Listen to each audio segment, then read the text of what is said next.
নমস্কার বন্ধুরা, আজকে আবার একটা নতুন রেসিপি নিয়ে চলে এসেছি। আজকে আমার রেসিপি হচ্ছে সব রকম গরমকালের সবজি দিয়ে পাতলা মাছের ঝোল।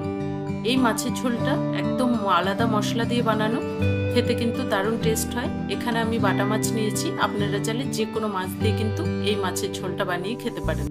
নমস্কার বন্ধুরা, আমি সুজাতা, আপনাদেরকে সুজাতাস কিচেনে অনেক অনেক স্বাগত। আজকে বাটা মাছের পাতলা ঝোল করব। তার জন্য প্রথমে বাটা মাছগুলোকে ভালো করে ধুয়ে পরিষ্কার করে রেখেছি। মাছগুলোকে প্রথমে নুন হলুদ মাখিয়ে নেব। ভালো করে মাছগুলোকে মেখে নেব।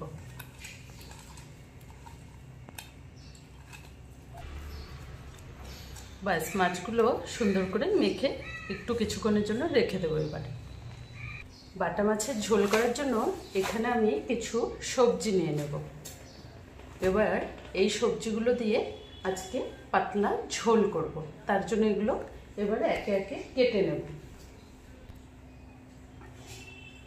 প্রথমেই আলুগুলোকে ছুলে নেব।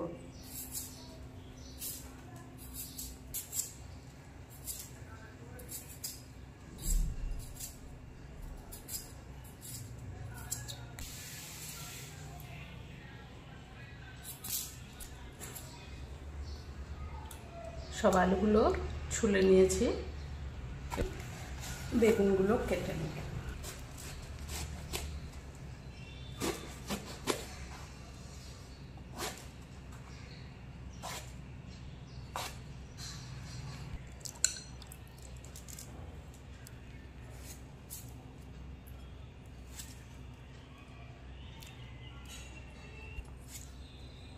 মাছের ঝোলে এরকম কচি ডাঁটাগুলো খেতে খুব ভালো লাগে।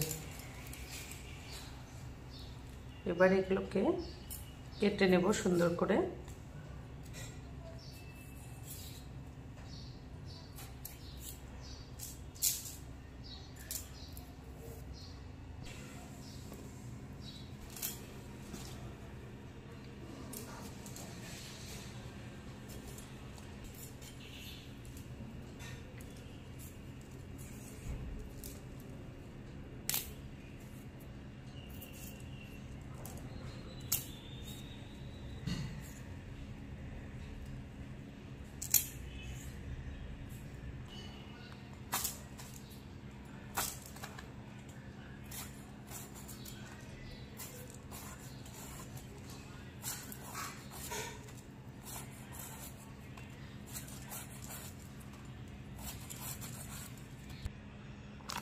সব সবজিগুলো সুন্দর করে পরিষ্কার করে 2-3 বার জল পাল্টে পাল্টে ধুয়ে নিয়েছি।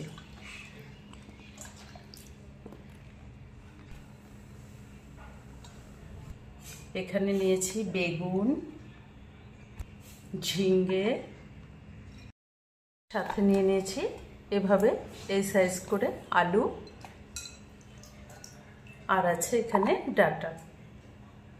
তো সব সবজি ধুয়ে পরিষ্কার করে নিয়েছি। এবার আমি রান্নাটা বসাবো। এটা গরম করে এখানে আমি সর্ষের তেল দিয়ে দেব।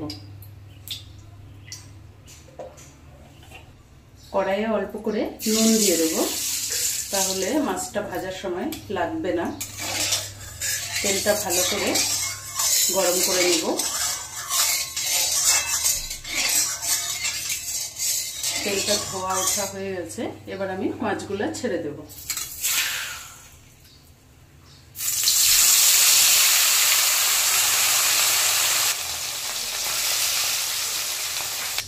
মাছ ভাজতে ভাজতে এখানে নিয়ে নিয়েছি কিছু মশলা।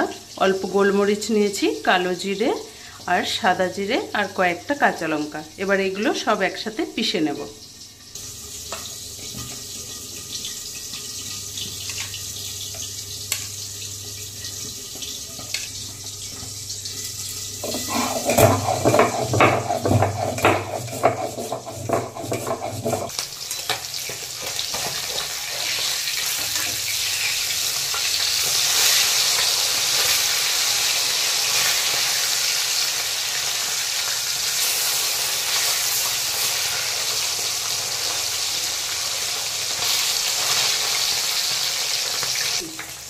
সব মাছগুলো ভাজা হয়ে গেছে। এবার তুলে নিব।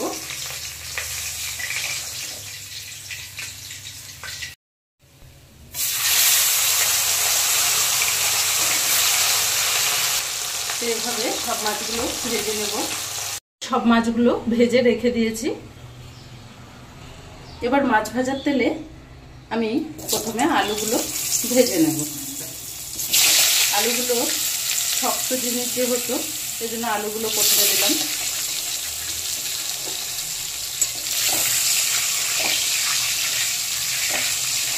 আলুটা একটু ভাজার পরে আর সবজিগুলো দেব।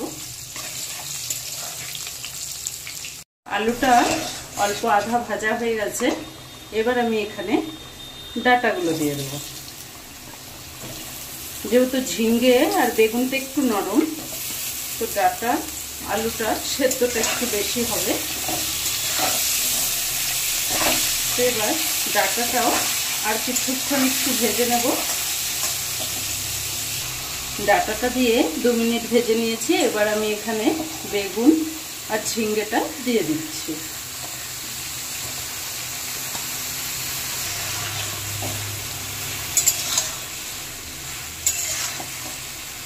গরমের দিনে এরকম পাতলা ঝোল খুব ভালো লাগে।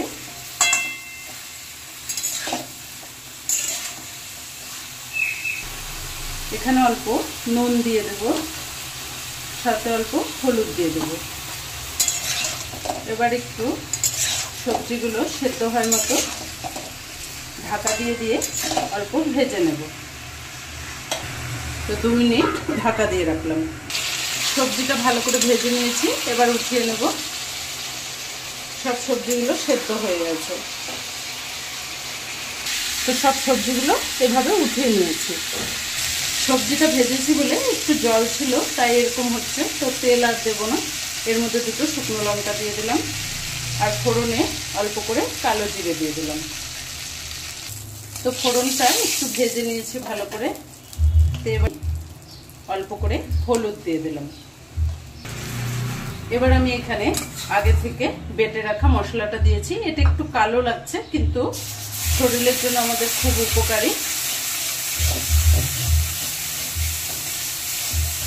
একটু ভেজে নেব। তো এবার এতে অল্প মশলার বাটি ধোয়া জল দিয়ে দিলাম, মশলাটা যেন পুড়ে না যায়।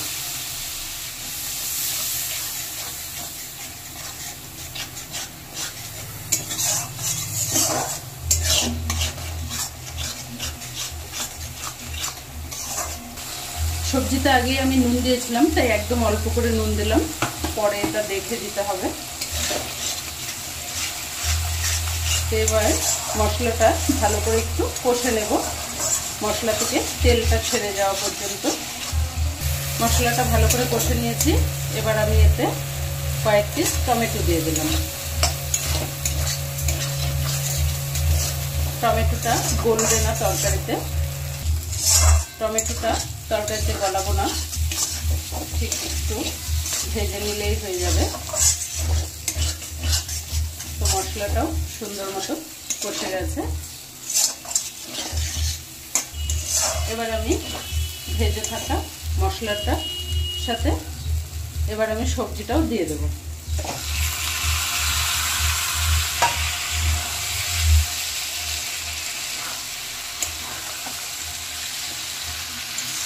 তরকারিটা একটু কালো হবে, যেহেতু কালো জিরে দিয়েছি, কিন্তু খেতে খুব ভালো লাগবে।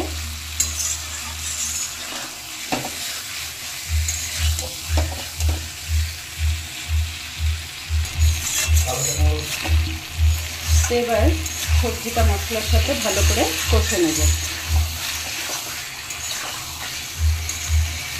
তো সবজিটা মশলার সাথে সুন্দর করে কষে নিয়েছি। কি সুন্দর মশলাটা থেকে তেলটা ছেড়ে গেছে,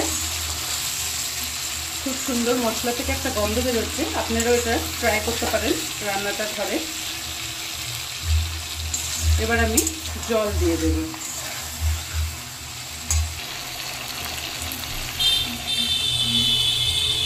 এটা একটু পাতলা ঝোল করব, তাই জলটা একটু বেশি দেব।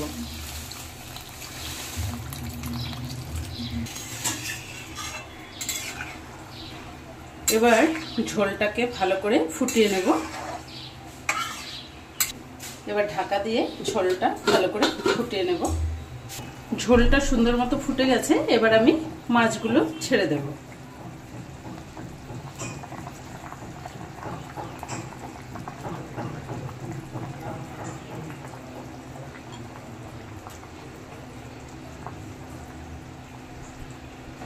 মাছটা দেওয়ার পরে এবার বেশিক্ষণ ফোটাবো না, 2 মিনিটের মতো ফুটিয়ে নেব। 2 মিনিট ঢাকা দিয়ে ভালো করে ফুটিয়ে নিয়েছি। মাছের ঝোল আমাদের একদম রেডি। এবার ঢেলে দেখাচ্ছি।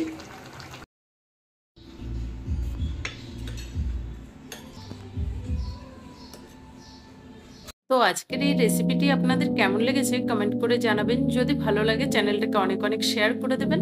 আর যারা এখনো চ্যানেলটাকে সাবস্ক্রাইব করেনি তারা প্লিজ চ্যানেলটাকে সাবস্ক্রাইব করে পাশে থাকা বেল আইকনটি প্রেস করে দেবেন। ধন্যবাদ।